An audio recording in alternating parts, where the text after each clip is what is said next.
Bonjour et bienvenue sur la Web TV de France 3 Limousin. Ça y est, les 6 députés du Limousin sont élus sans réelle surprise à l'issue des résultats du premier tour. On peut dire que la région connaît une véritable marée rose puisque chaque circonscription est détenue par un élu socialiste. Dans la 3e circonscription de la Haute-Vienne, Catherine Bobati l'emporte avec plus de 58% face à Jean-Marc Gabouty, le candidat soutenu par l'UMP. Dans la 2e circonscription de la Haute-Vienne, Daniel Boisserie, le député PS sortant, obtient plus de 68% des suffrages exprimés face à Frédéric Perronnet, son adversaire de l'UMP. Daniel Boisserie a d'ores et déjà annoncé que son 4e mandat serait le dernier.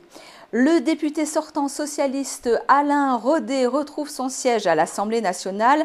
Il remporte la 1re circonscription de la Haute-Vienne avec 69% face à Florence Prévost-Sola, la candidate de l'UMP.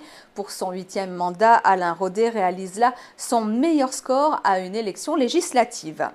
Je vous rappelle que dans l'unique circonscription de la Creuse, le député sortant socialiste Michel Vernier l'emporte avec plus de 57% face à l'UMP Jean Auclair. Le député sortant de la 2e circonscription avant le redécoupage était député depuis 19 ans.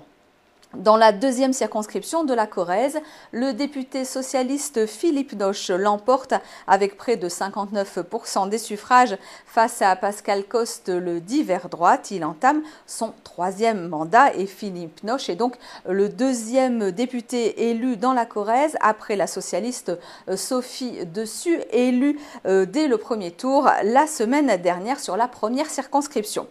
Toutes les réactions, les analyses sur ces élections sont à suivre sur France 3 Limousin tout au long de la soirée, mais aussi sur notre site internet limousin.france3.fr et ici même sur ici.france3.fr. À tout à l'heure.